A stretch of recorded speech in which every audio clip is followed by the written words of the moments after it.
सभी को सादर जय जिनेंद्र। मैं महक सुराना आप सभी के समक्ष कोरोना और मुंह पत्ती का वैज्ञानिक परिप्रेक्ष्य पर अपने भाव प्रकट करने जा रही हूँ।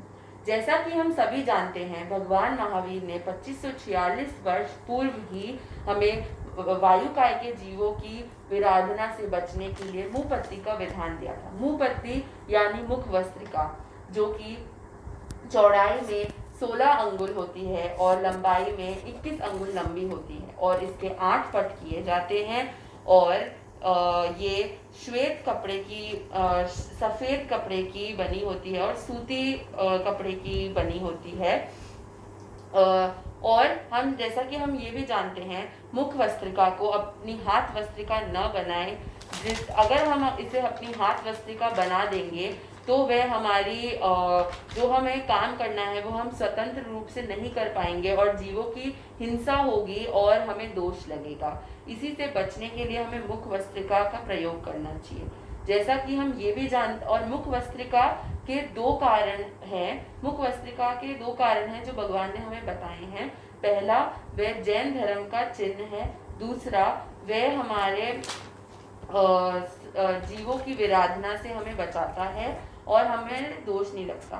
जैसा कि हम वर्तमान की स्थिति देख रहे हैं, कोरोना रूपी महामारी ने पूरी मानव जाति को घातक प्रहार किया है और हमारे दिनचर्या पर बहुत ही ज़्यादा प्रहार किया है और कोरोना वायरस का संक्रमण दिन प्रतिदिन इतना बढ़ा जा रहा है और वो हमारे थूक के माध्यम से अन्य लोगों में संक्रमित हो रहा है और इसके बचाव के लिए हम मुख कोश या फिर मास्क का प्रयोग ले रहे हैं, जिससे इसका बचाव हो सकता है। और परंतु भगवान ने तो हमारे इतने वर्ष पूर्व ही हमें मुख वस्त्रिका का प्रयोग लेना का अनिवार्यता बताई थी, क्योंकि इसी से हमारे वायुकाय के जीवों की विराधना नहीं होती। जैसा कि हम भगवती सूत्र में भी देख सकते हैं कि हम अगर मुख वस्त्रिका के बिना बोले तो हमारी भाषा सावध होती है और जीवों की विराधना होती है। और हम एक और सूत्र में ये भी देख सकते हैं, और कई लोगों का तर्क है कि हम कि मुख वस्त्रिका में जीवों की उत्पत्ति होती है, समुच्चय जीवों की उत्पत्ति होती है।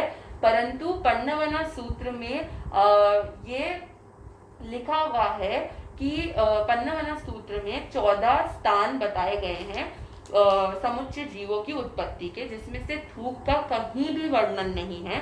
तो इससे हम ये निष्कर्ष कर सकते हैं कि थूक के माध्यम से मुख वस्त्रिका में कोई भी जीव की उत्पत्ति नहीं होती। अतः अगर हम दिन प्रतिदिन इसकी प्रतिलेखना करते रहेंगे तो इसमें कोई भी जीवों की उत्पत्ति नहीं होगी, जैसे कि लोग सोचते हैं कि गर्म हवा से हो सकती है। अगर हम वर्तमान की स्थिति को देखें तो हम आजकल मास्क हमारे लिए या मुख कोश हमारे लिए दिन प्रतिदिन की क्रिया का एक अहम रूप बन गया है और इसके बिना बोलने से हमें ही जुर्माना लग सकता है। तो हमें इतना अच्छा संयोग देखने को मिल रहा है जो भगवान ने हमें बता दिया था इतने वर्ष पूर्व ही, जो आज हमें ये संयोग देखने को मिल रहा है। आचार्य सम्राट एकावधारी श्री जयमल जी महाराज साहब ने भी बड़ी साधु वंदना में बोला है कि उगाड़े मुख बोल या पाप लगे इम्भाग, अर्थात अगर हम उगाड़े मुख बोलते हैं तो हमें पाप लगता है और हमें दोष लगता है, हमारे पापों का बंध होता है। उसके बाद मैं बात करना चाहती हूँ 5 अभिगम। भगवान ने स्थानक जाते समय 5 अभिगम दिए हैं, जिसमें से एक मुख वस्त्रिका को माना गया है।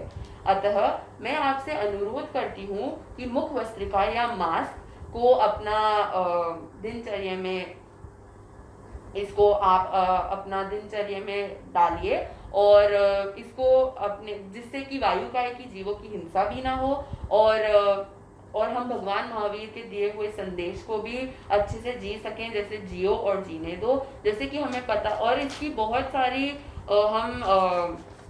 हम देख सकते हैं कि इसे भी धागे के उससे लगाया जाता है। अतः मुंह पत्ती को धारण कर बढ़ाओ जिन शासन की आन, देओ जियो को अभयदान, वैसे ही मास्क पहनकर कोरोना वायरस को कोरोना वायरस को करो प्रतिकार, संयमित रहो, सुरक्षित रहो, स्वस्थ रहो, यही है जैन धर्म का आधार। जय श्री जैन।